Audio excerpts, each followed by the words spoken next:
suffering terrible blows to body and soul. Brave soldiers like Ari Spitz. Ari is an American. Ari is an American Israeli who was injured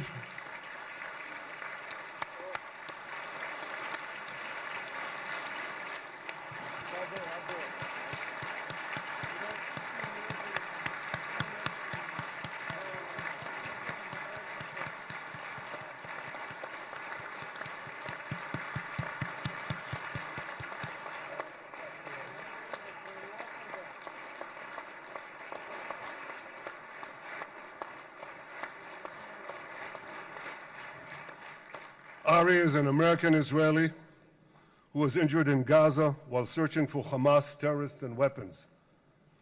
2 of Ari's comrades were killed in this action and 10 were injured.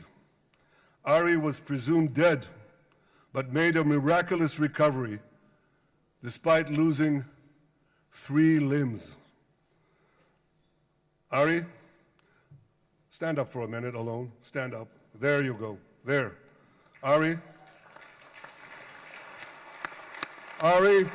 you are the spirit of Joshua. You are the spirit of David. You are the spirit of the Maccabees. You are the spirit of Israel. I salute you. We all salute you.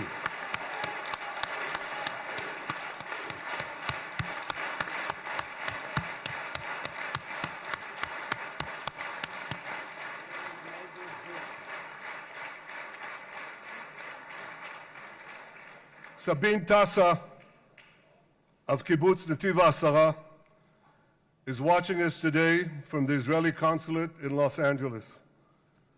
Sabine lost her husband and her oldest son on October 7th. She is the mother of 3 other boys. 2 of them, Koren and Shai, witnessed their father jump on a Hamas grenade to save his 2 sons. We all saw the film of those 2 boys crying out in pain, "Father is dead. Why? Why did God save me?" Mr. President, my friend Donald, I've seen some very tough things in my life. But I couldn't bring myself to watch those boys suffering again.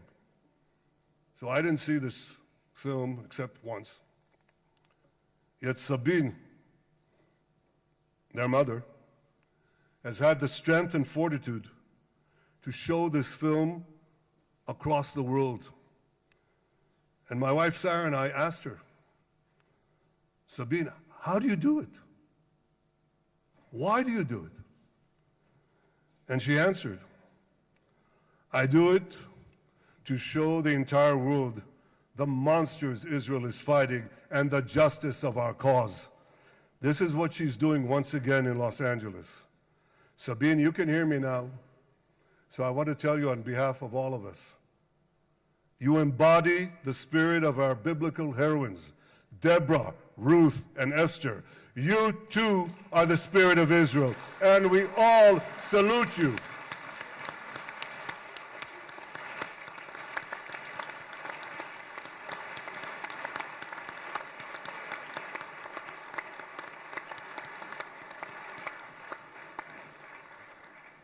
Mr. President, you asked me on our many conversations during the 12-day war with Iran, you asked me, how are the people holding up?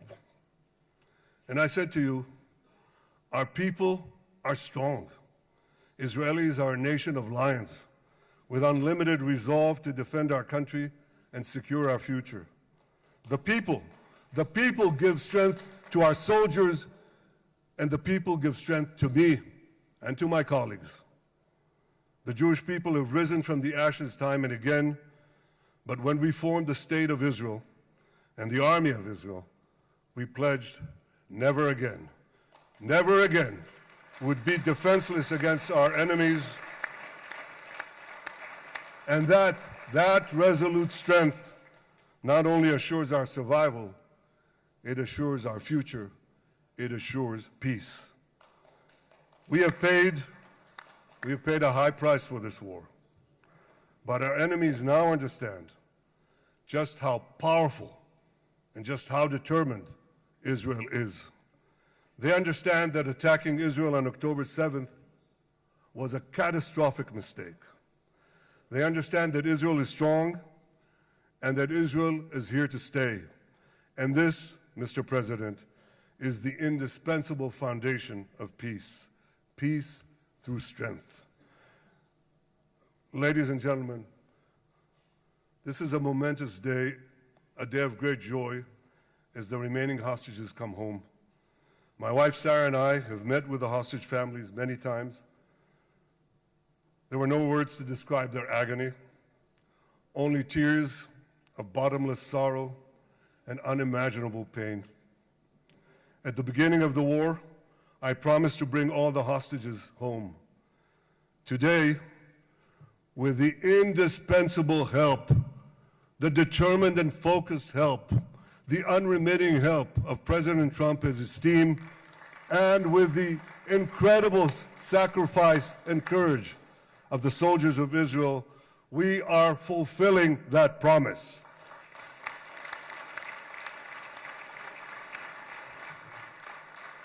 It has been a long journey to get here. In the first week of the war, our brave soldiers put military pressure on Hamas, and the international community put diplomatic pressure on them. This enabled us to secure the release of over 100 hostages. In heroic rescue attempts behind enemy lines, Israel's special forces rescued 8 live hostages and brought back the remains of dozens more. But as time went on, we all know what happened.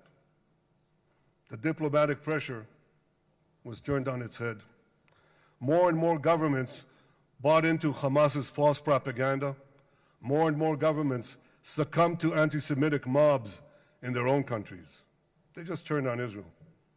They called for us to surrender to Hamas demands, just leave Gaza immediately, they said, end the war without committing to disarm Hamas, without committing to demilitarize Gaza.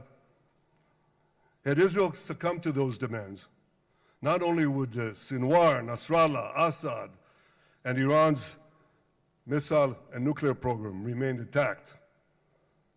Not only that, because in no time, the Hamas killers would be back on the border fence, ready to repeat the horrors of October 7th again and again, as they vowed to do.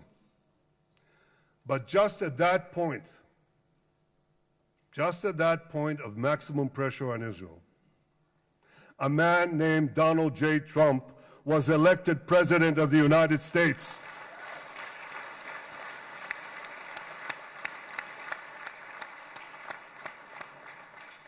And ladies and gentlemen, overnight, everything changed. Everything. We felt it right here. Mr. President, thanks to your unequivocal backing of Israel, we secured a second hostage deal within weeks of your election. And in the months that followed, we worked closely together to forge a path to bring the remaining hostages home and end the war. End the war in a way that ensures the disarming of Hamas, the demilitarization of Gaza, and that Gaza would never again pose a threat to Israel. 2 months ago, you fully backed my decision to send the IDF into the last Hamas stronghold in Gaza City. You shared my view that this military pressure would help free the hostages. And despite all the criticism, all the naysayers, we were right. Hamas caved in. And 2 weeks ago, you succeeded in doing something miraculous. You succeeded in doing something that no one believed was possible. You brought most of the Arab world, you brought most of the world behind your proposal to free the hostages and end the war. I want to thank Steve Witkoff, Jared Kushner, and Ron Dermer for their great contribution to this effort.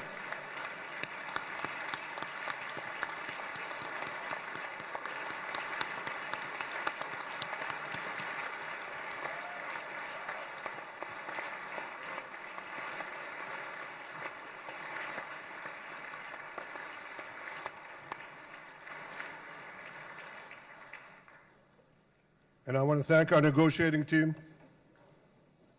I believe that the close cooperation between the two of us, between our two nations, combining Israel's military pressure and President Trump's unmatched global leadership. I have to tell you, I've seen a lot of American presidents. I've seen them all in the time that I've been here, and I've been here quite a lot of time. I've never seen anyone move the world so quickly, so decisively, so resolutely as our friend President Donald J. Trump.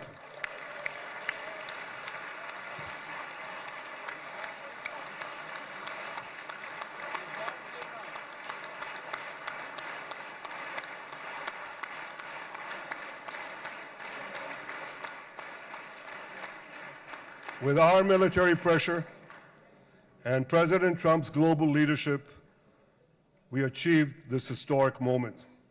It's a moment of indescribable joy as our nation embraces our sons who are coming home. Mr. President, this week, Jews around the world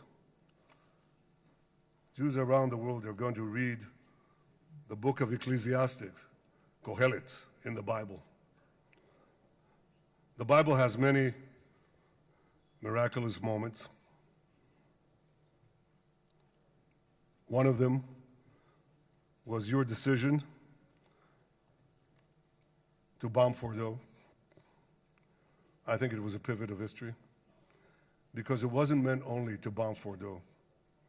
That action and your previous action of taking out Qasem Soleimani, the architect of death, I think that changed the balance of power in the world. You brought America back again to the driver's seat.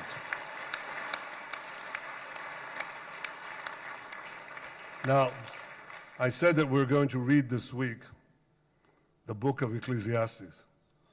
It's not a book of action. It's a book of meditations, of thought, a perspective on life and on death. And in this book, we read the immortal words of King Solomon. To everything there is a season, and a time for every matter under heaven. Et milchama ve'et shalom. A time for peace and a time for war. The last 2 years have been a time of war. The coming years will hopefully be a time for peace.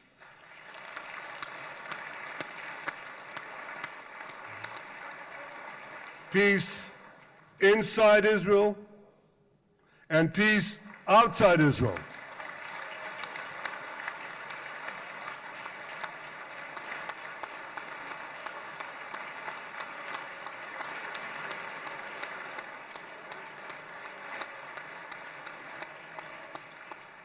I look forward to continuing marching with you on the path we paved together with the Abraham Accords.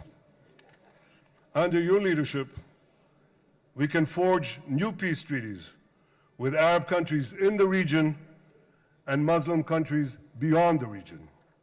Abraham's children will work together to build a better future, a future that will unite civilization against barbarism, light against darkness, and hope against despair. And my friends, I believe that with President Trump's leadership, this will happen a lot faster than people think.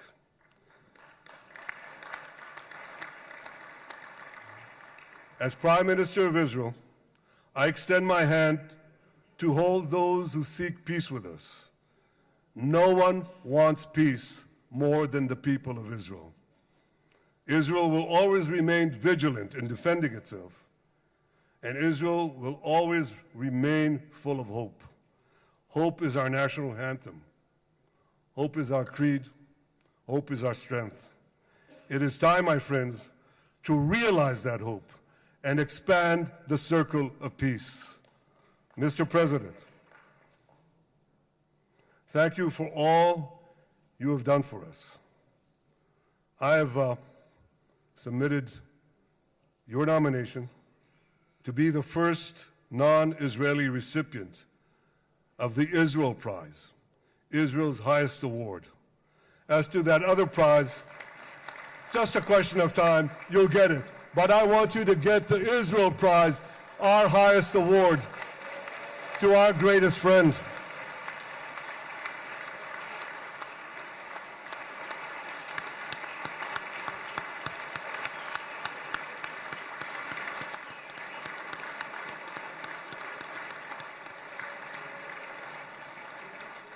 When others were weak, you were strong. When others were fearful, you were bold. When others abandoned us, you stood by our side. On behalf of the government and people of Israel, I thank you for your extraordinary friendship. Thank you for helping bring our hostages home. Thank you for supporting Israel's march to victory. Thank you for paving a path to peace. מכובדי נשיא ארצות הברית, ידידי דונלד, Honorary ברוך הבא President, לישראל, welcome to ברוך Israel. הבא לירושלים, Welcome to ברוך Jerusalem. הבא ביום המרגש הזה, Welcome to שהחיינו this וקיימנו exciting day והגיענו that לזמן brought הזה. us to this day.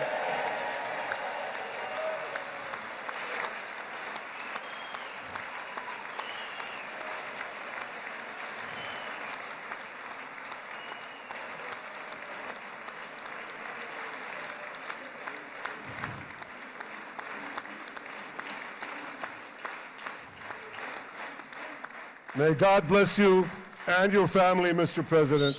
May God bless America. May God bless Israel. And may God bless the covenant between our two promised lands. Thank you, Mr. President.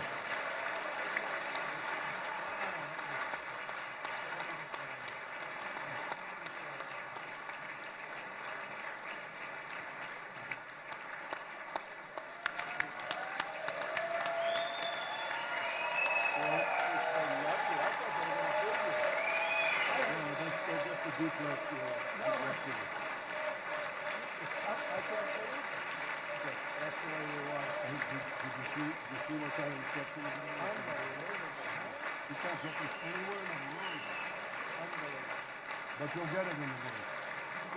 Thank you.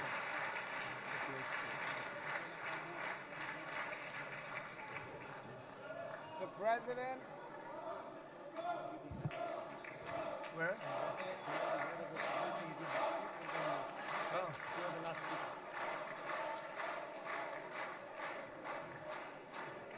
Come on up, opposition. Come on, opposition. Yeah. Okay.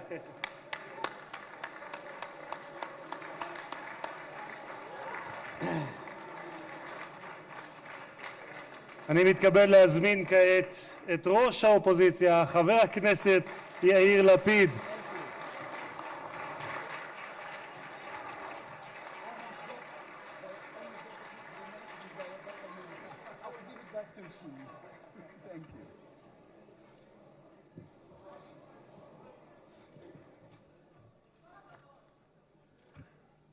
Mr. Speaker, members of Knesset, ministers, President Herzog, Prime Minister Netanyahu, distinguished guests, Your Excellency, President Trump.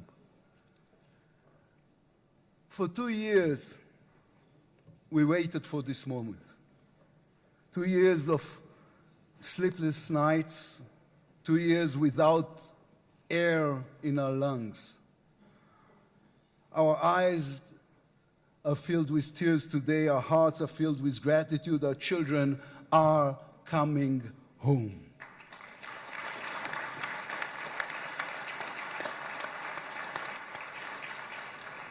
In the Babylonian Talmud, a sacred book of the Jewish people, it is written, whoever destroys one life, it is as though he destroyed an entire world, and whoever saves one life, it is though as he has saved an entire world. Mr. President, you have saved the lives of our hostages.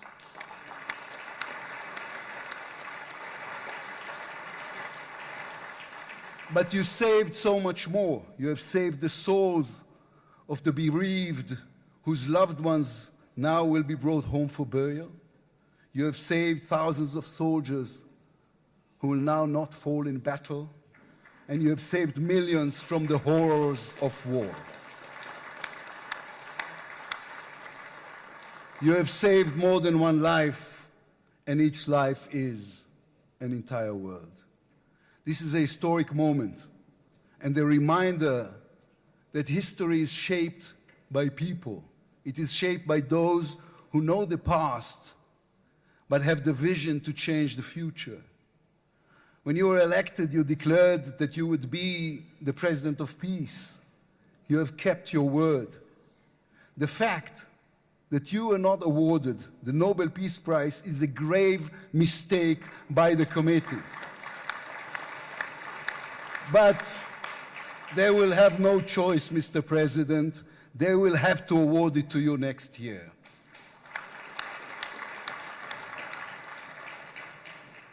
Peace will not come by waiting.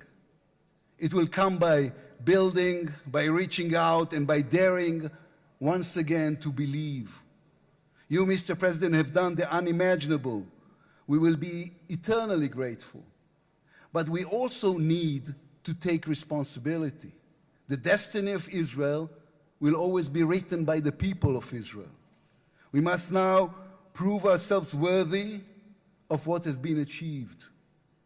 From its founding, Israel has said to the world that our strength, our power, rest upon our values. Israel is the strongest country in the Middle East because we are the only democracy in the Middle East. Because we believe in the principles laid in our Declaration of Independence, which says Israel will ensure complete equality of social and political rights to all its inhabitants, irrespective of religion, race, or sex. It will guarantee freedom of religion, conscience, language, education, and culture. It will safeguard the holy places for all religions. Those are our values.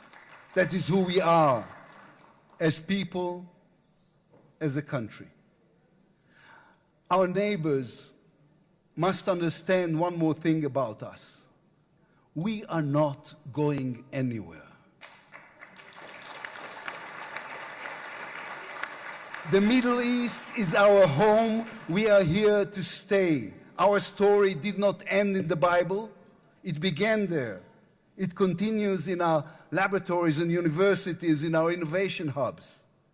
Hamas, Hezbollah, Iran, and the Houthis, they all read the wrong intelligence reports. The real intelligence report on Israel's intentions is found in the book of Genesis. And I will give you and your descendants after you the land of Canaan for an everlasting possession. We call upon the nations of the Islamic world and all our neighbors, Saudi Arabia, Syria, others. We are here to stay. We can do great things together. Come and talk to us.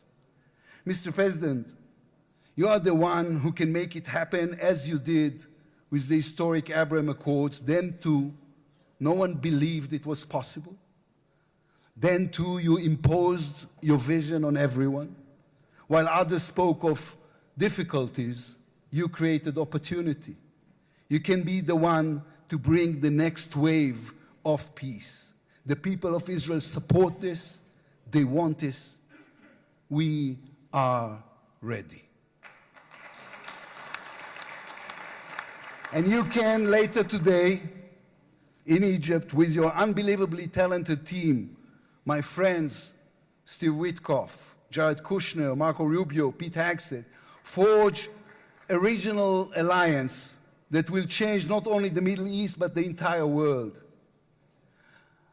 After 2 years of war, the peoples of this region should look around and ask themselves, whose situation is better? Those who chose the path of peace or those who chose the path of war? Those who invested in their people, in the education of their children, in science and education and technology, or those who invested in hate and in violence? From here I say to all those who demonstrated against Israel these past 2 years, on the streets of London and Rome, in Paris and in Columbia University. I do not represent the government. As you know, I am the leader of the opposition. And I tell you, then, you were deceived. You were deceived. Propaganda experts, funded by terror money, manipulated you. Now that the war has stopped, you have time and a chance to go and learn the facts. The truth is, there was no genocide, no intentional starvation.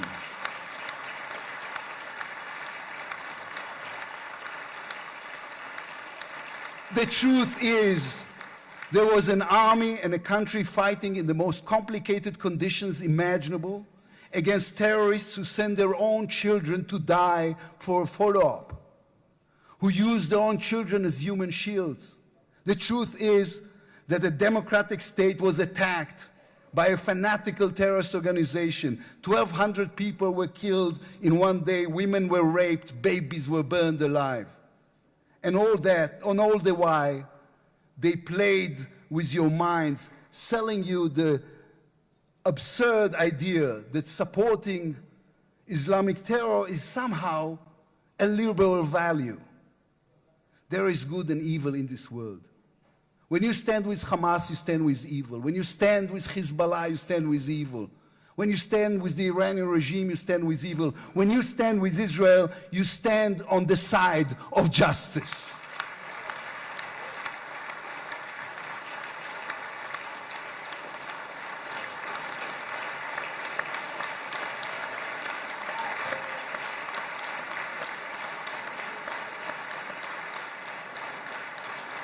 Last week I attended the 7th October memorial ceremony. An inspirational woman called Galit Dan spoke on stage. Galit had a daughter, Noya, a 13-year-old girl who was autistic like my daughter. And Noya was full of light. She loved Harry Potter. On that dark day, Noya was sleeping at her grandmother's, Carmela's house in Kibbutz Nir Oz. Carmela was 80 years old. Their bodies, grandmother and granddaughter, were found embraced. They were murdered together. On stage at the ceremony, Galit said a sentence that moved us all. We don't want revenge, she said. We want redemption. Today, the redemption begins. Israel has endured 2 terrible years on the battlefield and in the international arena. But in those 2 years, we also rediscovered our own greatness. We remember how good we can be. Our pilots who took control of the skies over Iran. Our industries leading the world in technology. Our civil society, which reached out to help every victim of the war. We will move forward toward a different future. Our heroic soldiers who saved us all will fold away their uniforms and rise as teachers and engineers, scientists and innovators, investors and small business owners. We will never be able to repay the debt to those who sacrificed everything these past years, to those who, as President Lincoln said, gave the last full measure of devotion. We can only be worthy of them, worthy of their sacrifice. Mr. President, allow me to speak also to the businessman in you, the deal maker who understands value. If there were one stock in the world I would invest in today, it is the state of Israel. If there were one nation that deserves unrestricted access to GPU chips, to AI and SMR technologies, to American markets, it is the state of Israel. Israel's future is intertwined with our eternal alliance, our strategic and moral covenant with our greatest friends, the United States of America. This war is over. We will always need to stay vigilant, to guard against those who seek our destruction. But the state of Israel is about to reinvent itself. The challenges ahead demand not only strength, but a new vision. It's time to take a new path, to be a nation that is advanced and thriving and peace-seeking. We have waited for this moment, for the end of the war, for the return of the hostages, for the chance to rechannel our grief and loss into the energy needed to rebuild our nation. Thanks to you, Mr. President. Thanks to our soldiers, our lions. Thanks to the millions of great Israeli patriots who filled the streets and the square and never, not for one moment, gave up on the hostages. Thanks to all of them, the strength within us can now rise, succeed, and build for our future and for our children. Thank you very much. God bless the United States of America. Am Israel Chai.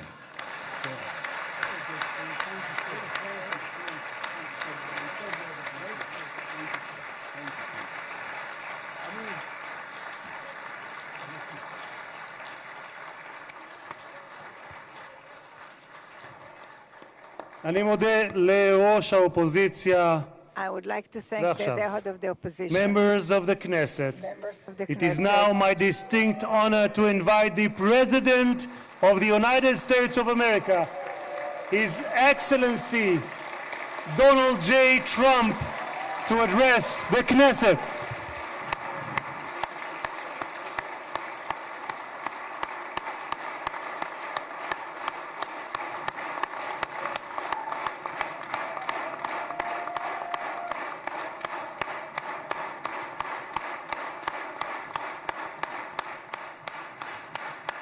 Thank you very much. Thank you. Thank you very much, everybody. It's a great honor. Nice place. Very nice place. Mr. President, Mr. Prime Minister, Mr. Speaker, esteemed members of the Knesset and cherished citizens of Israel, we gather on a day of profound joy, of soaring hope, of renewed faith, and above all, a day to give our deepest thanks to the Almighty God of Abraham, Isaac, and Jacob.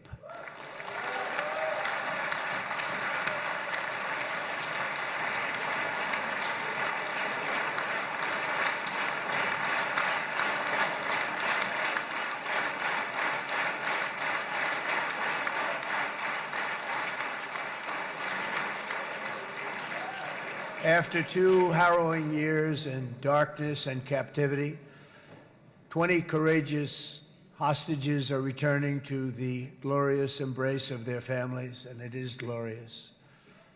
28 more precious loved ones are coming home at last to rest in this sacred soil for all of time. And after so many years of unceasing war and endless danger, today the skies are calm, the guns are silent, the sirens are still, and the sun rises on a holy land that is finally at peace, a land and a region that will live, God willing, in peace for all eternity.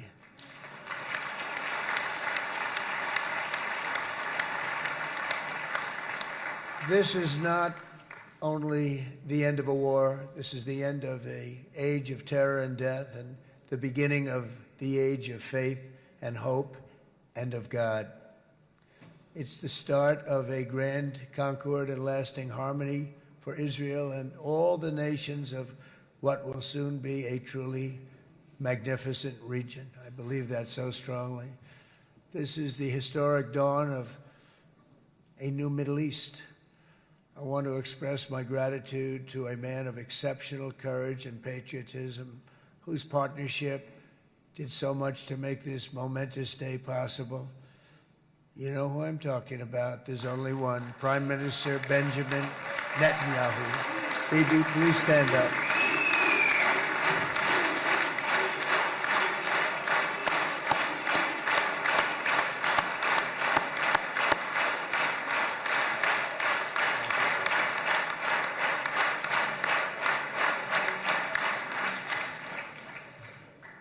And he is not easy, I want to tell you.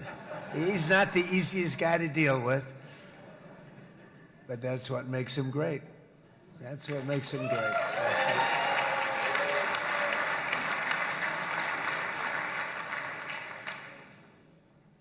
Thank you very much, baby. Great job.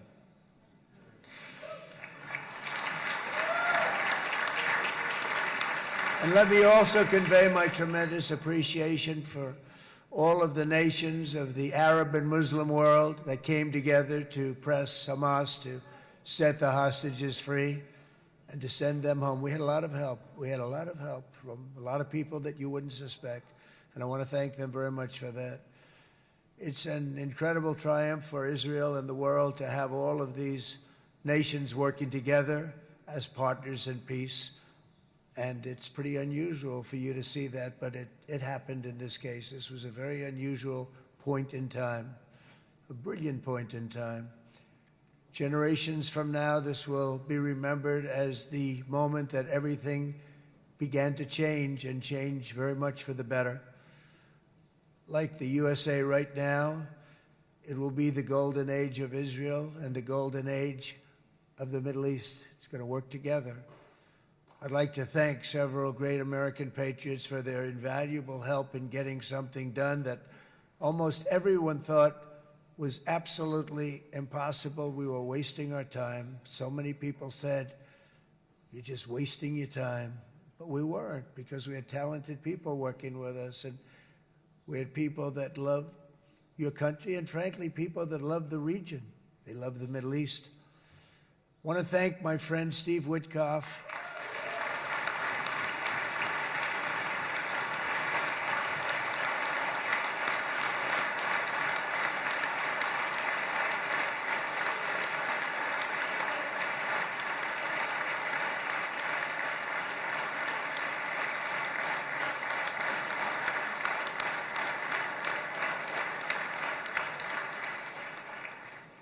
You know, Steve was chosen by me.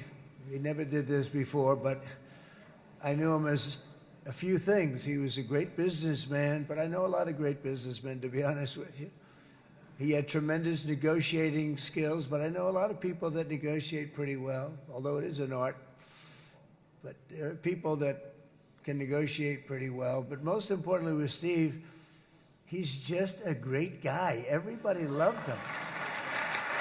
Everybody. I mean, I know some negotiators that are so good, but you wouldn't have had peace in the Middle East. It would be in World War III right now with some of these guys. Everybody loves Steve, and they respect him, and they somehow can relate to him. I've known him for many years, and I've seen it over and over again. להוציא את חבר הכנסת עודה, להוציא אותו מהאולם, להוציא אותו מיד, החוצה, החוצה. Please expel this Knesset member. Please expel this Knesset member. להוציא גם את חבר הכנסת כסיף. להוציא את חבר הכנסת כסיף מהאולם. Expel Knesset member Kasif out of the hall. Please expel him immediately.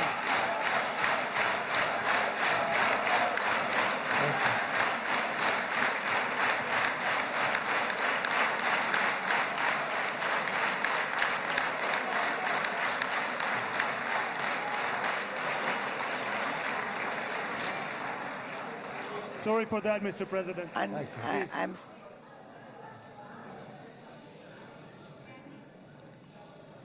That was very efficient.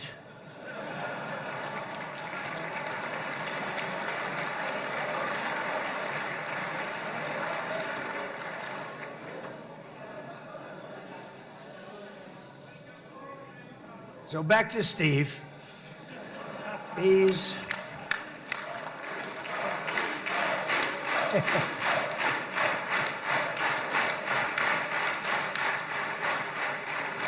But I tell one story because he was so involved, and then we called in Jared. We called it, we need that brain on occasion. We got to get Jared in here. We got to get a certain group of people. But Steve started this all by himself. I call him Henry Kissinger, who doesn't leak, okay? Henry is a big leaker. He leaked. Steve doesn't leak. Steve just wants to get the job done. He wants to do what's right. But I'll give you just a quick story because, as you know, he's working on the war with Russia and Ukraine, a war that would have never happened if I were president. A shame. 7,000 young soldiers a week are being killed. More than that this last week. It's a shame. Should have never happened. But it did happen, and we won the race, and I took over this horrible war that's been raging, and I thought it would be easily settled. I thought it was a hell of a lot easier than doing what we just did very successfully with Israel and a lot of other people. But this came first, and we'll get that one. But I set up a meeting for him to meet with President Putin, thinking it would be a 15 or a 20-minute meeting. Steve had no idea about Russia, had no idea about Putin too much, didn't know too much about politics, wasn't that interested. He was really good at real estate, but he had that quality that I was looking for, and I didn't see it around in too many ways. And I set up the meeting with Putin, and I called. I said, is Steve finished yet? That was about a half an hour into the meeting. No, sir, he's not. He's still inside. This is in Moscow. I said, well, how's he doing? I don't know, sir. He's still inside. I called up an hour later. Let me speak to Steve. Sir, he's still with Putin. He's with President Putin. I said, wow, that's a long meeting, 1 hour. I called up an hour later, he was still with Putin. 3 hours later, he was still with Putin. 4 hours later, he started to get the word that he was going to be coming out soon. And in 5 hours, he came out. I said, what the hell were you talking about for 5 hours? And he says, just a lot of interesting things. We're talking about a lot of interesting things, including what he went in there for, but you can't talk about it for 5. You can talk about it for a certain period of time, and you know what you're getting. But that's a talent. That's a talent, where you can do that. Most people I'd send in, number one, they wouldn't be accepted. Number two, if they were, the meeting would last 5 minutes, and that's what happens with Steve. Everybody loves him. They love him on this side. They love him on the other side. And he really is. He's a great negotiator because he's a great guy. So thank you very much, Steve, very much.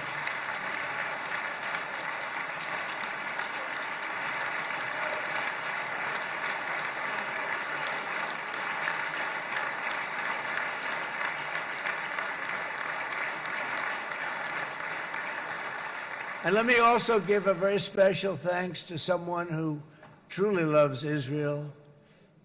In fact, loves it so much that my daughter converted.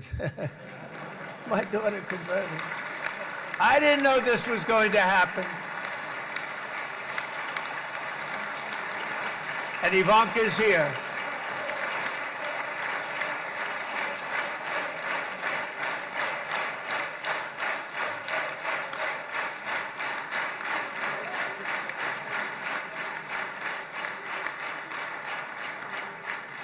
And Bibi, you do know this was not in the cards for me. You understand that. And she is so happy, and they are so happy. At least I think they're happy. If they're not, we have a big story, right? No, they have a great marriage, and they get along great. They're best friends. They have a very special relationship. But Jared has been so helpful. He really did something very special.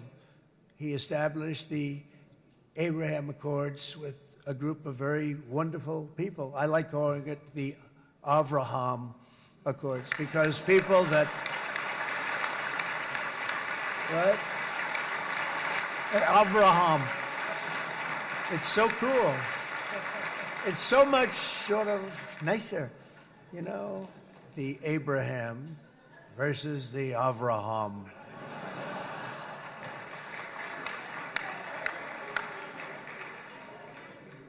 I just don't want to sound too sanctimonious when I do it, so, you know, I sort of split it up.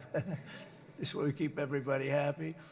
But we have some very great talent, and they have no excuses for anything that's taken place, because we had some unbelievably good people working on this. And then you're going to add a man named Marco Rubio, who is also here.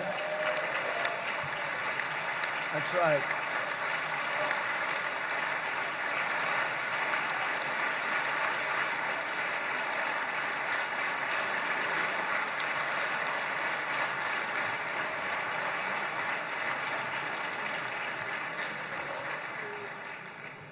And I have a prediction that Marco will go down, I mean this, as the greatest Secretary of State in the history of the United States. I believe that. I believe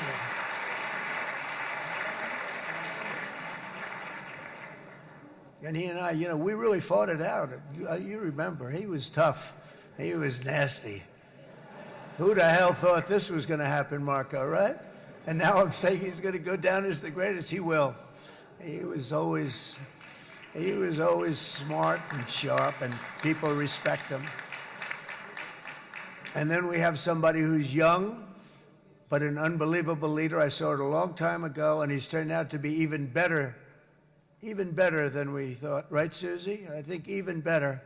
And that's Pete Hegseth, who is our Secretary of War, formerly Secretary of Defense.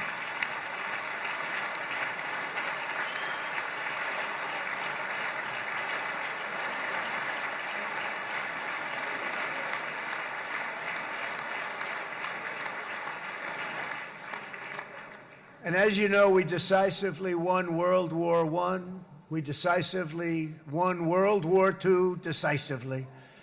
And everything in between and everything before it, we won everything. And then they had the brilliant idea of changing the name from war, you know, it was war, to defense. And with that went a certain thinking. And we fought in a very politically correct way after that. We always had the strongest military, and now we have a stronger military than we've ever had before. Because of my first term, I've totally rebuilt the military, every aspect of it. But we have, if you think, we settled 8 wars in 8 months. I'm now including this one, by the way, if that's okay. They may say, well, that was quick. Because yesterday I was saying 7, but now I can say 8. The hostages are back. The hostages are back.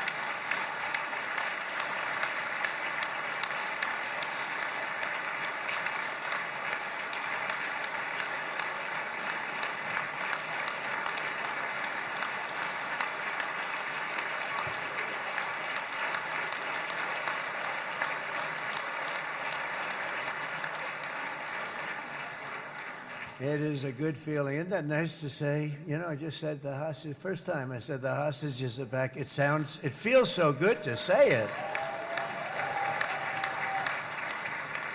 But when you settle 8 wars in 8 months, that means you don't like war. Everyone thought I was going to be brutal. In fact, I remember Hillary Clinton during a debate, she said, look at him, he's going to go into war with everybody. And actually, she said, he's got a personality that's all about war. No, and my personality actually is all about stopping wars. And it seems to work. It seems to work. But it also means this name change in our attitude that we're not going to go into a war. But if we do, we're going to win that war like nobody has ever won a war before. We will not be politically correct, but we're not going to be there.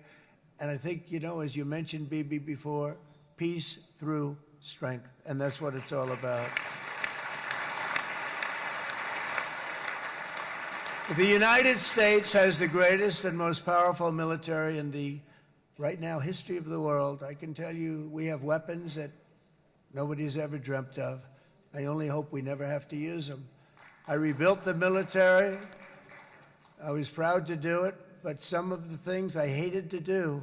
I hated certain of the weapons because the level of power is so enormous. It's so dangerous, so bad. But we have to do what we have to do. We make the best weapons in the world, and we've got a lot of them. And we've given a lot to Israel, frankly. And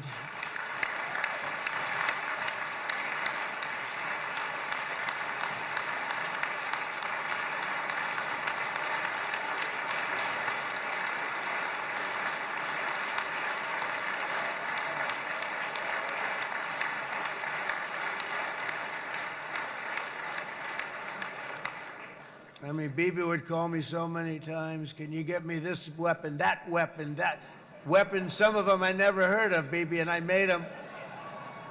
But we'd get them here, wouldn't we? Huh? And they are the best. They are the best. But you used them well. It also takes people that know how to use them. And you obviously used them very well. But so many that Israel became strong and powerful, which ultimately led to peace. That's what led to peace.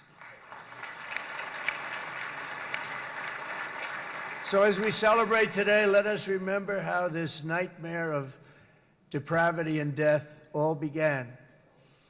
2 years ago, on the eve of the Simchat Torah holiday, thousands of innocent Israeli civilians were attacked by terrorists, and one of the most evil and heinous desecrations of innocent life the world has ever seen, the worst slaughter of Jews since the Holocaust.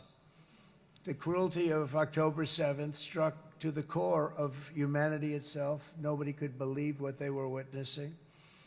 The United States of America grieved alongside you, and we mourned for our own citizens who were so viciously taken that day. And to all the families whose lives were forever changed by the atrocities of that day, and all of the people of Israel, please know that America joins you in those two everlasting vows: never forget and never again.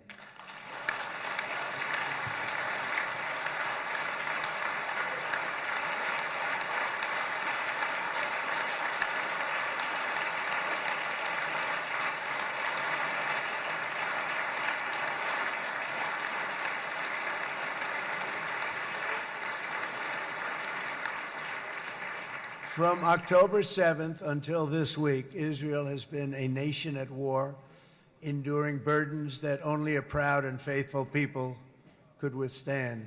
It was a very tough period of time. For so many families across this land, it has been years since you've known a single day of true peace.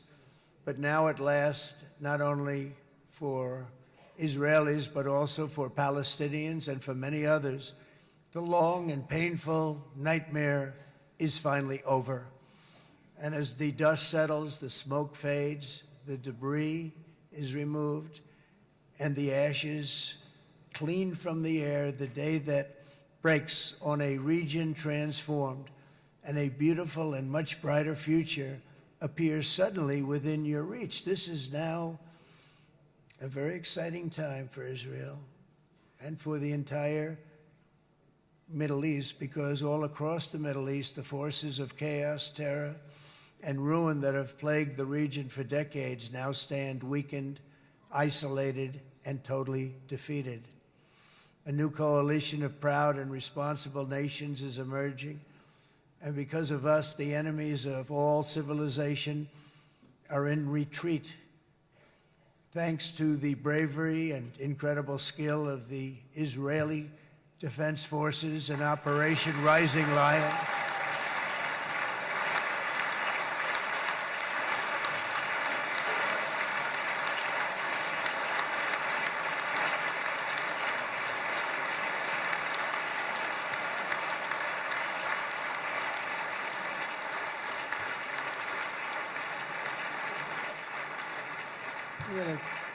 guy's central casting. Let's put him in a movie. Look at him.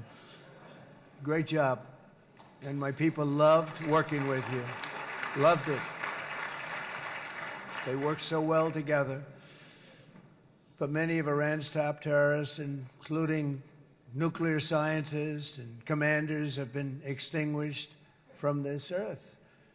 And with Operation Midnight Hammer, boy, that's a great name for that, what we did. Last June, the United States military flew 7 of those beautiful B-2 bombers. They look so beautiful all of a sudden. They were always, I thought they were pretty planes. I had no idea they could do what they did. In fact, we just ordered 28 more of them.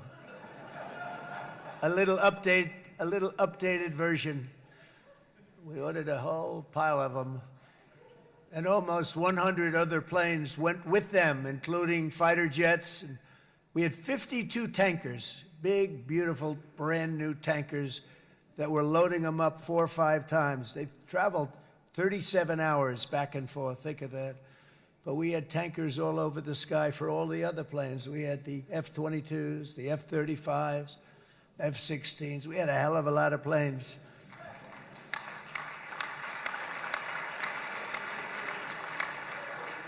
So we had 52 gas stations in the sky. That's what they call them. I'll tell you, I wouldn't want to be flying one of them. We have our great General Raisin Cain right here. General, stand up. This guy. What a general. Thank you.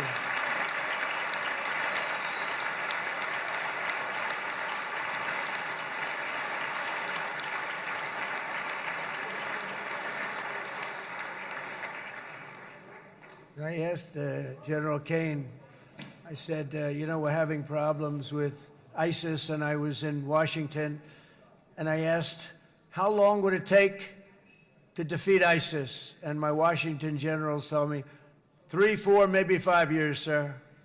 I said, I don't get it. We got the best equipment in the world. Why? So I flew to Iraq, and I met with a man named Cain.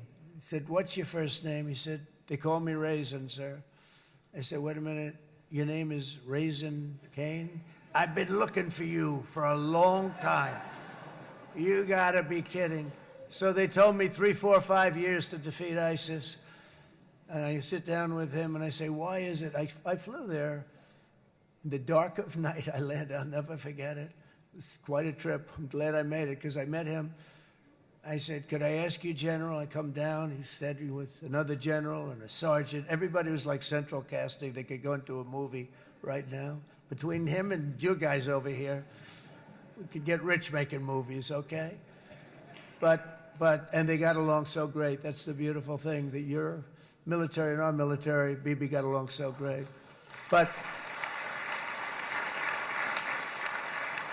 what I was told by the television generals in Washington, we have the best equipment in the world. Why is it taking so long?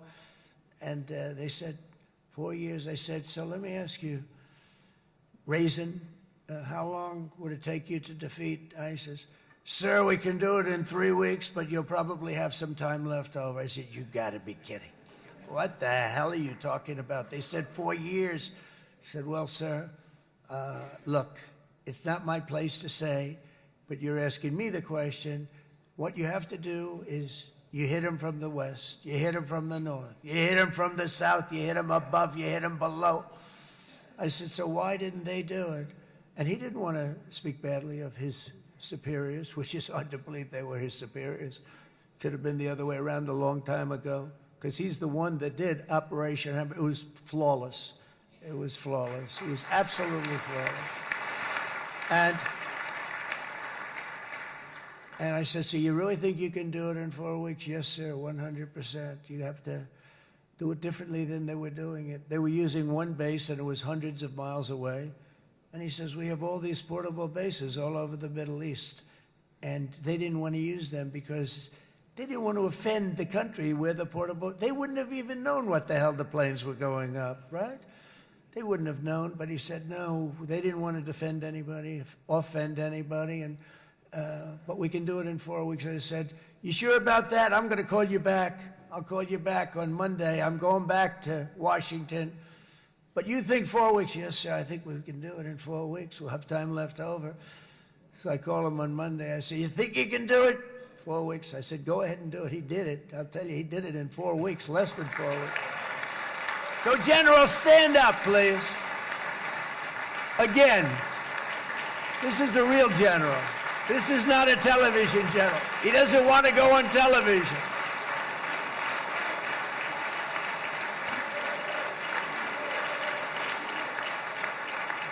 He doesn't want to go on television. I said the other guys love being on television.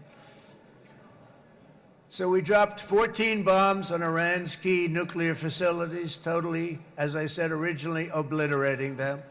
And that's been confirmed, and everybody understands it. Together we stopped the #1 state sponsor of terror from obtaining the world's most dangerous weapons. And if you think about it, if we didn't do that, and assuming we made the same deal that we have today, there'd be a dark cloud over this deal. And #1, it wouldn't happen because the other Arab and Muslim nations really wouldn't feel comfortable making the deal that we have now, right? If Iran had that nuclear weapon that they were about 2 months away from having. They would have had it in 2 months or maybe less than that. They were right at, this was our last shot. They looked at it for 22 years. This was our last shot. The pilots told me that. They said, 22 years, sir. They looked at it. Our predecessors looked. They studied it. 3 times a year would do drills on that exact attack. And boy, did they get it right. But let's assume they didn't. And let's assume there was large-scale nuclear weapons in the hands of Iran. We couldn't be here today. Even if we signed the deal, which we couldn't do because a lot of people would not want to have anything to do with it.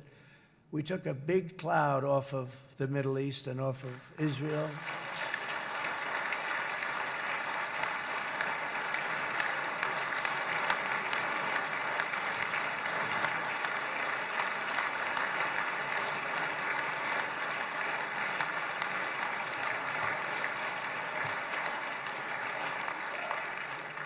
And it was my honor to help. But isn't it true, though, that can you imagine the same, let's assume, Bibi, the same documents, we had everything the same, but you had somebody out there that was, in the opinion of everybody, all-powerful in the Middle East. They took a big hit, didn't they? Didn't they take a big hit? Boy, oh boy. They got it from one side, from the other. And you know, it would be great if we could make a peace deal with them. And I think that's maybe, would you be happy with that? Wouldn't it be nice, I think? Because I think they want to. I think they're tired. Somebody said, sir, they're starting their nuclear program again. I said, let me tell you something. They're not starting anything. They want to survive. The last thing they want to do is start digging holes again in mountains that just got blown up and start. They're not doing it. They want to survive, okay? But I think we have a chance. Steve, you, and I think Jared, come on, I'll call you back for another one. We always bring Jared when we want to get that deal closed. We bring Jared, but Steve, you and Jared and the General and Pete and Marco, you'll get that deal done easy. I think that'll be easy. But first we have to get Russia done. We got to get that one done. If you don't mind, Steve, let's focus on Russia first, all right? We'll get it done. In Lebanon, the dagger of Hezbollah, long aimed at Israel's throat, has been totally shattered. My administration is actively supporting the new president of Lebanon in his mission to permanently disarm Hezbollah's terror brigades. He's doing very well. And build a thriving state at peace with its neighbors. And you're very much in favor of that, I know. And it's good things are happening there, really good things. And with this week's ceasefire, we've achieved the most challenging breakthrough of them all. The most challenging breakthrough maybe ever. I mean, I've never seen anything like it. I've been involved in a lot of success. I have never seen anything like what's going on today all over the world. People are dancing in the streets, not just in Israel. They're dancing in the streets of countries that would have never danced in the street about what's happening today. They're dancing in those streets. So this long and difficult war has now ended. You know, some people say 3,000 years, some people say 500 years, whatever it is. It's the granddaddy of them all. And in an unprecedented achievement, virtually the entire region has endorsed the plan that Gaza will be immediately demilitarized, that Hamas will be disarmed, and Israel's security will no longer be threatened in any way, shape, or form.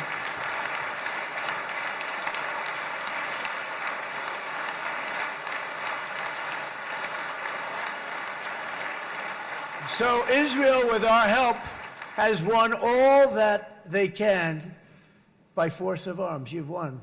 I mean, you've won. Now it's time to translate these victories against terrorists on the battlefield into the ultimate prize of peace and prosperity for the entire Middle East. It's about time you were able to enjoy the fruits of your labor. Mr. Opposition Leader. I said he's a very nice opposition leader. I think, no, he's a nice man. Bibi, he's a nice man. Good. He knows what he's doing, right? No, a very nice guy. Well, see, now you can be a little bit nicer, Bibi, because you're not at war anymore, Bibi.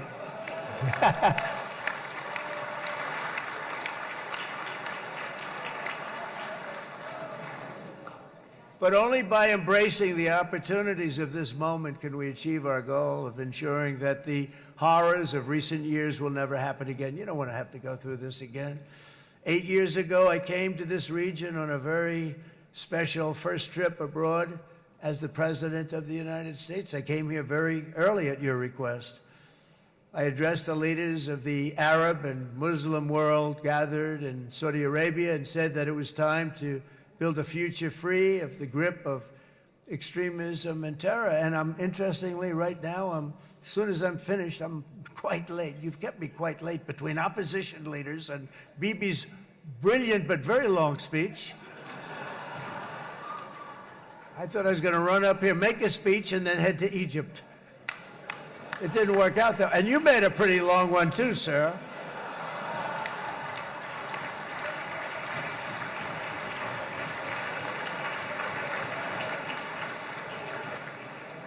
But I liked what you all said. It could be worse. Supposing on top of it, I didn't like what you said. That would be no good, Ron, would it? Ron, you did a great job, by the way, Ron.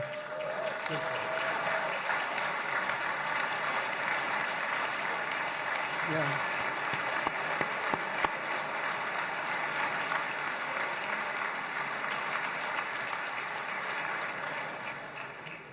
So I'm going to be meeting, actually, in a little while, I'm going to be meeting with the most powerful, the richest nations, really, in the world, although now, with the tariffs, the United States is by far the richest nation in the world, as you probably have been reading. But the richest nations, most powerful nations, you know, tremendous, headed by some tremendous people in many cases. Some cases I wouldn't say necessarily I would endorse, but I will tell you, some incredible people that really helped us make this all possible. So I'll be going there. I'll be quite late. They might not be there by the time I get there, but we're going to give it a shot. But the journey we started back then led to the crushing defeat of the ISIS caliphate, to the monumental Abraham Accords, and ultimately to the historic ceasefire this week, in which many of those same nations really played a very pivotal role, I have to tell you. Steve will tell you that. Jared will tell you that. Together, we've shown that peace is not just a hope that we can dream about. It's a reality we can build upon day by day, person by person, and nation by nation. And because of that, the Middle East is finally ready to embrace its extraordinary potential. You have extraordinary potential in this region. It should now be clear to everyone throughout the region that decades of fomenting terrorism and extremism, jihadism and anti-Semitism have not worked. They haven't worked. They've been a disaster. They've just killed. They've killed. They've backfired completely and totally. They've just totally backfired. Everything that you thought, take it worst case, it's turned out to be worse than that. They have not worked. From Gaza to Iran Those bitter hatreds have delivered nothing but misery, suffering, failure, and death. They've served not to weaken Israel, but to annihilate the very forces that did the most to foment this hatred. And it's really, I mean, everybody that's tried it has become irrelevant. Meanwhile, we've seen those nations that set aside their differences, reached across ancient divides, and pursued engagement are now among the most successful in the region. They're getting along with Israel, and they're doing great. And I can tell you the 4 nations that joined the Abraham Accords early on, and you'd all be doing me a favor, and I'm going to be saying this in a little while to some other friends, would love you all to, is this right, Jared? Join up in the Abraham Accords. We have to join up and get together. You can have that whole thing filled out. We had a very weak administration, worst president in the history of our country by far. And Barack Obama was not far behind, by the way.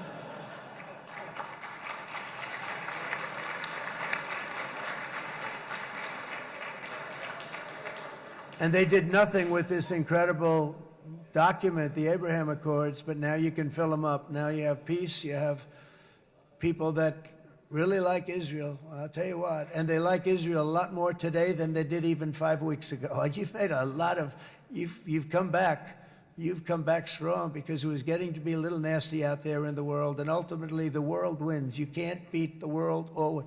I would say to Bibi, it's now time, and he understood it better than anybody, because ultimately, you know, the world's a very big place. And I've said a lot. I said, this piece of land is very small. It's unbelievable what you've done with that tiny, you look at a map even of just, not the world, the Middle East, and you have this little dot. And think of what you've done. It's incredible. It's incredible.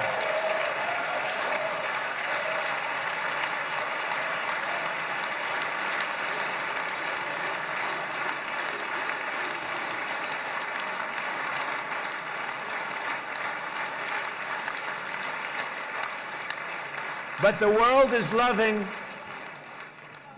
is loving Israel again. And I said to Bibi, you know, the world is big and it's strong. And Ron, ultimately, the world wins. And we don't have to worry about that now. But there was getting to be a period of time over the last few months, you know, the world wanted peace and Israel wanted peace. Everybody did. Everybody did. And what a victory it's been, right? What a victory it's been. If you would have gone on for 3, 4 more years, keep fighting, it was getting bad. It was getting heated. The timing of this is brilliant. And I said, Bibi, you're going to be remembered for this far more than if you kept this thing going, kill. It would be it would not be the same. And I just want to congratulate you for having the courage to say, that's it, we've won. And now let's enjoy our lives and let's rebuild Israel and make it stronger and bigger and better than it's ever been before. We're going to do that. Took a lot of guts. And the choice for Palestinians could not be more clear. This is their chance to turn forever from the path of terror and violence. It's been extreme, to exile the wicked forces of hate that are in their midst, and I think that's going to happen. I've met some people over the last couple of months that want to see it happen very much, and after tremendous pain and death and hardship, now is the time to concentrate on building their people up instead of trying to tear Israel down. We don't want that to happen again. And the total focus of Gazans must be on restoring the fundamentals of stability, safety, dignity, and economic development so they can finally have the better life that their children really do deserve after all these decades of horror. I intend to be a partner in this effort in the sense that we're going to help and we're going to do something that became unbelievably popular. Everybody wants to be on it. It's called the Board of Peace, okay? How about that? Is that a beautiful name? Like a board of peace.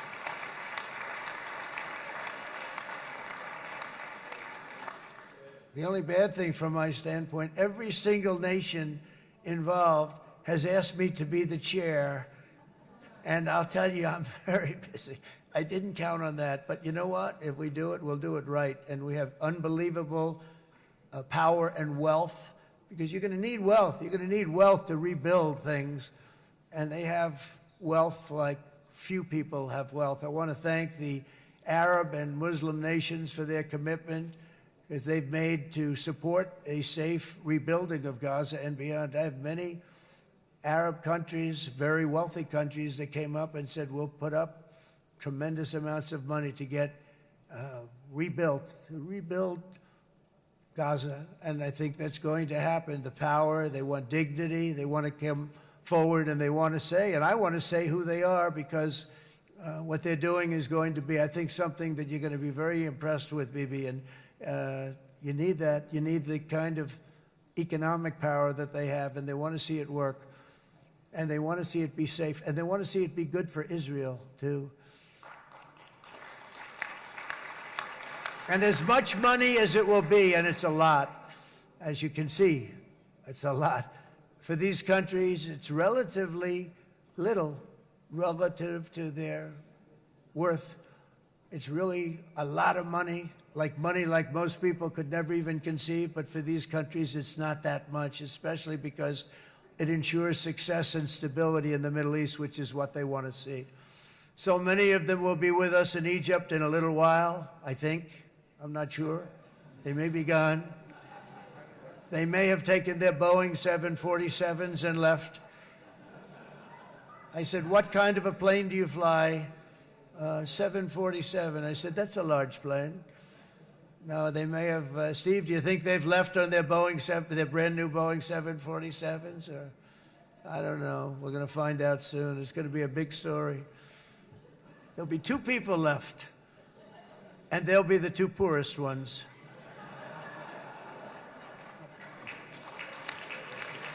But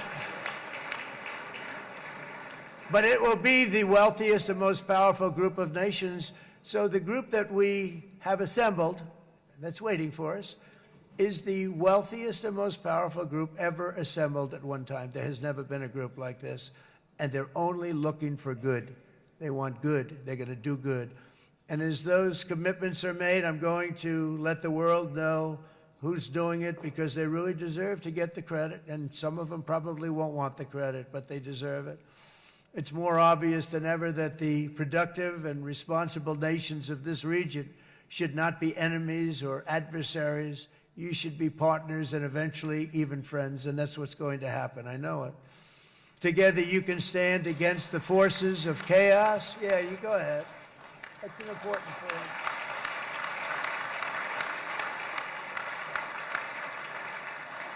Because you can stand against the forces of chaos that threaten all of your interests, and it's always a big threat, and unleash incredible prosperity and opportunity for all the people of these lands, and that's what's going to happen. You're going to unleash numbers and success, the likes of which Israel has never been able to think of, because you're so firm, and you should be, and you've done the right thing in defending yourself.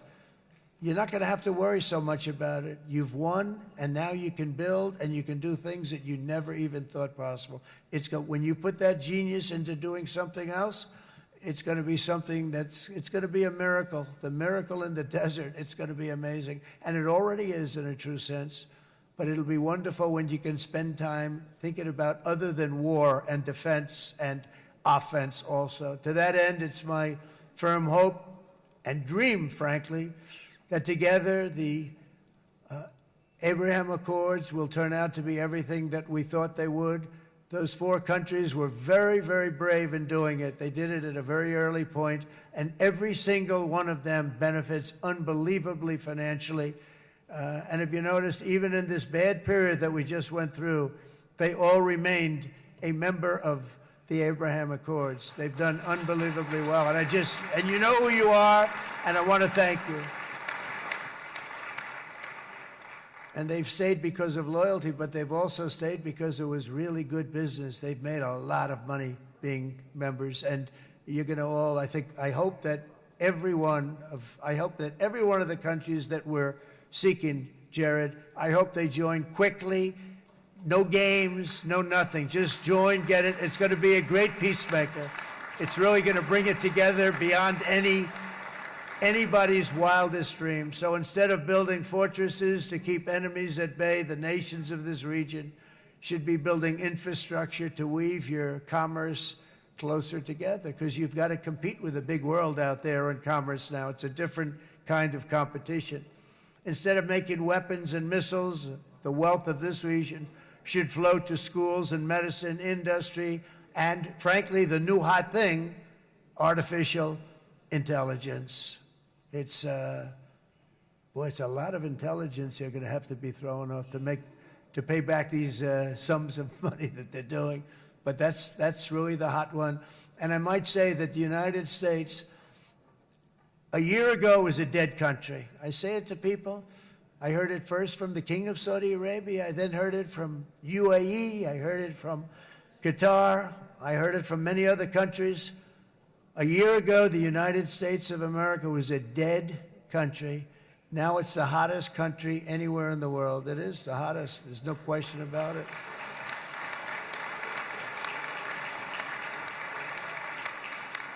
In fact, if you go back a year ago, before the election, although once we had November 5th, we became hot because people got it. I would say November 5th was a time that we became really hot. But once you go back a couple of years, if I were in charge and the country was doing what they were, nobody was going to ask me to speak. Nobody asked Joe Biden to come up and speak, I guarantee you that. And if they did, he would have turned them down, I promise you. He didn't speak. He didn't speak, and he didn't speak well. But all of the countries in the Middle East, it could have, what we're doing now, it could have happened a long time ago, but it was strangled and set back almost irretrievably by the administrations of Barack Obama and then Joe Biden. There was a hatred toward Israel. There was an absolute hatred. The setbacks really started when President Obama signed the Iran nuclear deal. This was a disaster for Israel, and it was a disaster for everyone. And I remember that Bibi Netanyahu came to the United States and worked so hard to try and get Obama not to do that deal.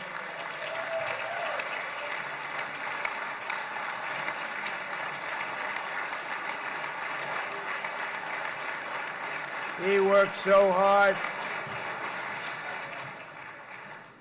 But it was like talking to a wall. I remember him telling me it was like talking to a wall. They wanted to go with Iran. They chose Iran, frankly, over a lot of other good nations, but specifically Israel. And that was the beginning of a very bad period of time. You had Obama go out, and the Iran nuclear deal turned out to be a disaster. And by the way, I terminated the Iran nuclear deal, and I was very proud to do it.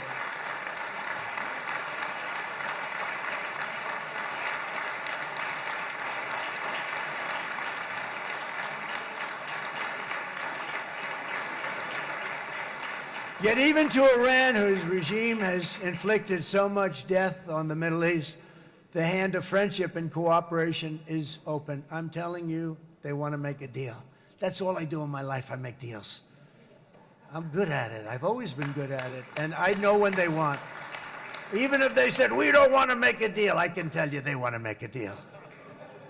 All right, they do. They want to make a deal, and we're going to see if we can do something, because this is crazy what's happening, and we're not going to have this anymore.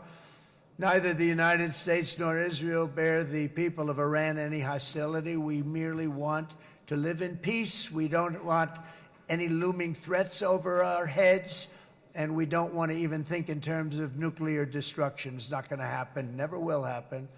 There's nothing that would do more good for this part of the world than for Iran's leaders to renounce terror, stop threatening their neighbors, quit funding their militant proxies, and finally recognize Israel's right to existence. They have to do that. They have to do that. And to Iran, and as you know, this is not said out of weakness. There's no weakness. But I'm going to say this, that we are ready when you are, and it will be the best decision that Iran has ever made. And it's going to happen. It's going to happen. And they're good people. I know a lot of Iranians in the United States. They're good people, smart, hardworking people. They don't want to see what's happened to their country. The story of fierce Israeli resolve and triumph since October 7th should be proof to the entire world that those who seek to destroy this nation are doomed to bitter failure. The state of Israel is strong, and it will live and thrive forever.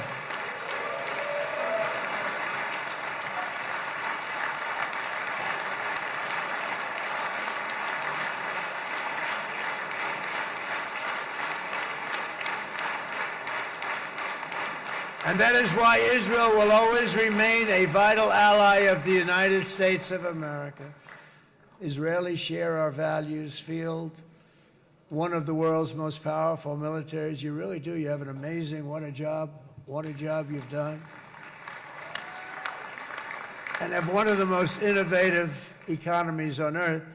Those are just a few of the reasons why I'm proud to be the best friend that Israel has ever had. And they all say it in the White House. They all say it. I guess it's true because everybody says it, baby. You said it today. Thank you.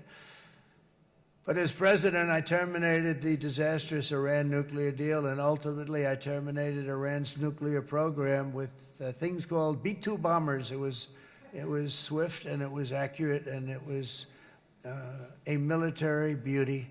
I authorized the spending of billions of dollars, which went to Israel's defense, as you know.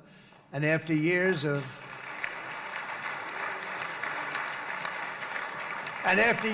broken promises from many other American presidents, you know that, they kept promising. I never understood it until I got there. There was a lot of pressure put on these presidents. It was put on me too, but I didn't yield to the pressure. But every president for decades said, we're going to do it. The difference is I kept my promise and officially recognized the capital of Israel and moved the American embassy to Jerusalem.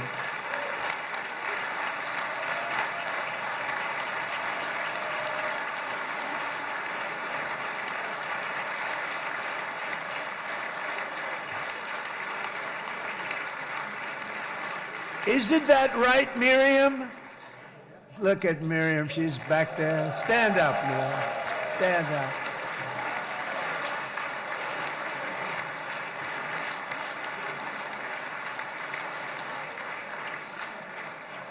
Miriam and Sheldon would come into the office. They'd call me. He'd call me. I think they had more trips to the White House than anybody else I could think of. Look at her sitting there so innocently. She's got $60 billion in the bank. $60 billion. And I think she's saying no more. And she loves Israel, but she loves it, and they would come in, and her husband was a very aggressive man, but I loved him. He was a very aggressive, very supportive of me. And he'd call up, can I come over and see you? I say, Sheldon, I'm the president of the United States. It doesn't work that way. He'd come in, we would do.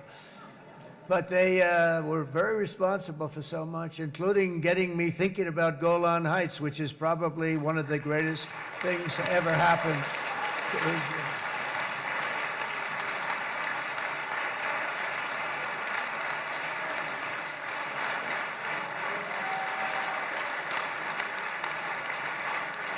Miriam, stand up, please. She really is. I mean, she loves this country.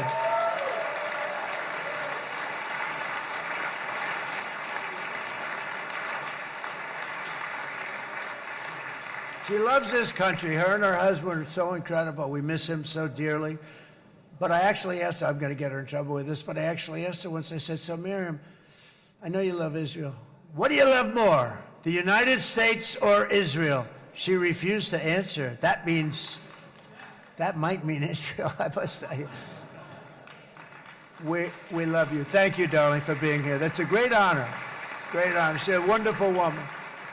She is a great woman. I've always stood for the people of this community, and I always will. I'll always be with you. I'm always going to be with you. I guess maybe something could happen to change my mind. Somebody that's really stupid gets into office and wants to do really bad things, but that's about it. We don't think we're going to have that happen. I hope we're not going to have that happen. And this man is a good man right here. These two men are good men right here.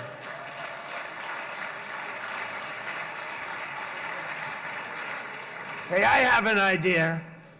Mr. President, why don't you give him a pardon? Give him a pardon. Come on.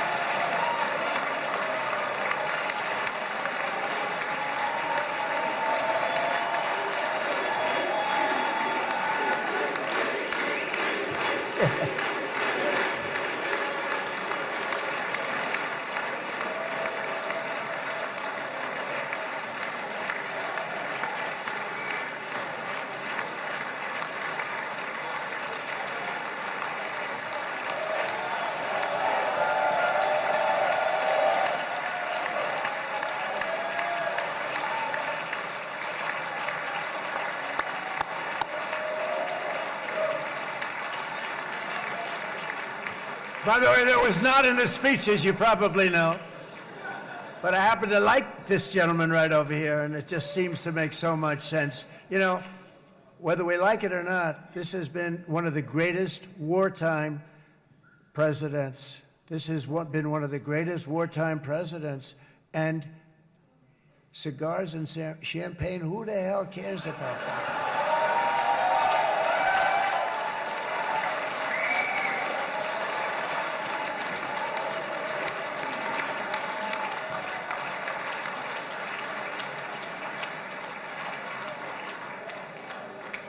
All right, enough controversy for the day, right? Actually, I don't think it's very controversial. So, you know, I mean, I see so popular. You are a very popular man. You know why? Because you know how to win.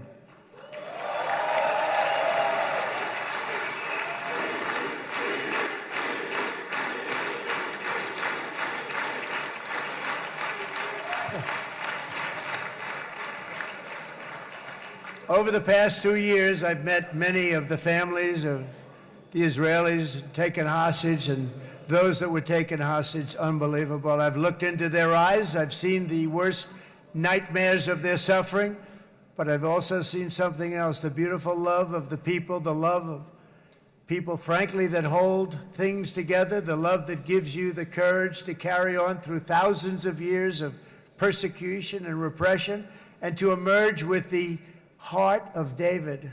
It's the heart of David. It's that love that's defeated the enemies of civilization, built this incredible country and this unbelievable economy, and forged one of the great democracies of the world.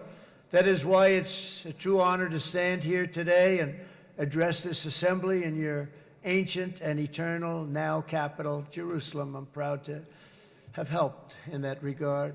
This city and this nation stand as living proof that a much brighter future for this entire region is truly within our grasp. For thousands of years, Jerusalem has been a home to Christians, Jews, Muslims, and people of all ethnicities and creeds. This is the holy center of the world's three great Abrahamic faiths. I like that too. Adorned, it's the first time I've seen that word in a while. Adorned with their sacred sites and alive with their pilgrims and visitors from every corner of the globe. But here between the Western Wall, the Temple Mount, and the hill called Calvary, people of every faith and background live, work, pray, serve, and raise their families side by side, and they do it with love. This example is just one of the modern miracles that Israel has given to the world. And just in closing, the leaders in this chamber know better than anyone else the challenges of this harmony, and it's been easily won. No, it hasn't. It has not been. It's been so tough, but it has been, some say, a miracle. What you've done is a miracle. Look at your size. Look at your chances when it all started.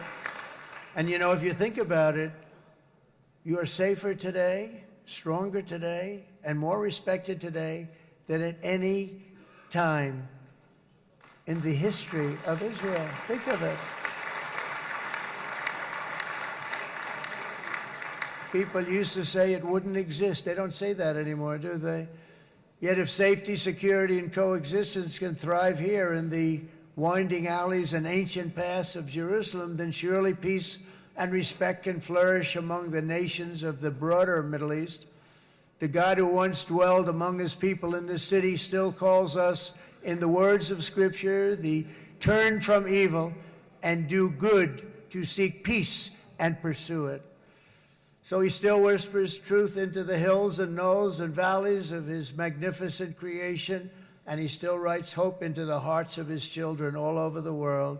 And that is why even after 3,000 years of pain and conflict, the people of Israel have never given up from the threats of Zionism, from all sorts of threats. You want the promise of Zion.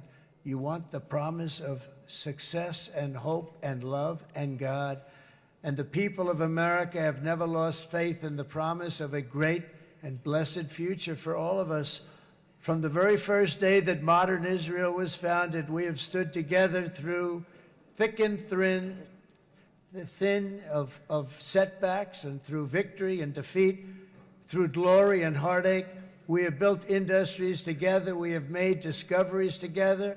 We have confronted evil together, and we have waged war together. And perhaps, most beautifully of all, we have made peace together. And this week, against all odds, we have done the impossible and brought our hostages home.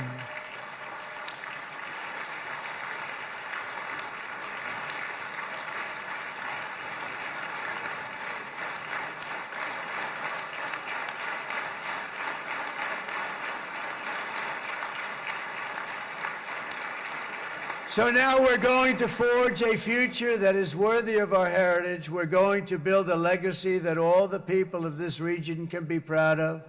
New bonds of friendship, cooperation, and commerce will join Tel Aviv to Dubai, Haifa to Beirut, Jerusalem to Damascus, and from Israel to Egypt, from Saudi Arabia to Qatar, from India to Pakistan, from Indonesia to Iraq, from Syria to Bahrain, Turkey to Jordan, the United Arab Emirates to Oman, and Armenia to Azerbaijan, another war that I just settled.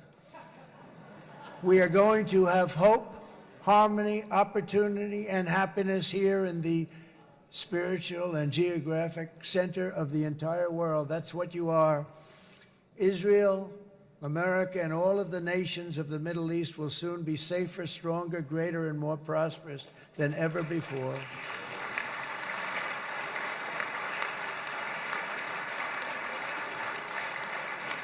And I want to thank you all once again for this exceptional honor. This has been truly an honor. It's seldom that a president is invited to do this. And I love Israel.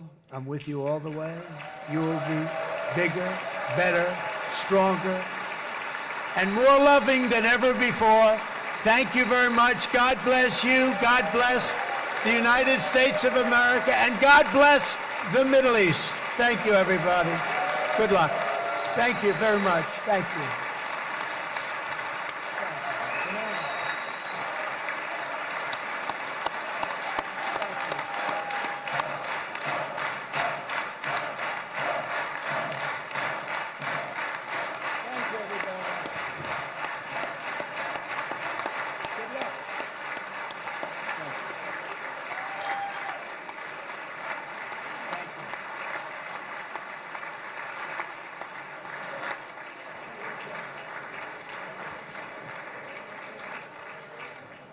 אני מודה לנשיא ארצות הברית של אמריקה על דבריו.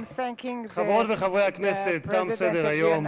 הישיבה הבאה תתקיים ביום שני, כ"ח בתשרי התשפ"ו, 20 באוקטובר 2025 בשעה 16:00. חג שמח ובשורות טובות. ישיבה זו נעולה. כבוד הנשיאים וכבוד יושב ראש הכנסת,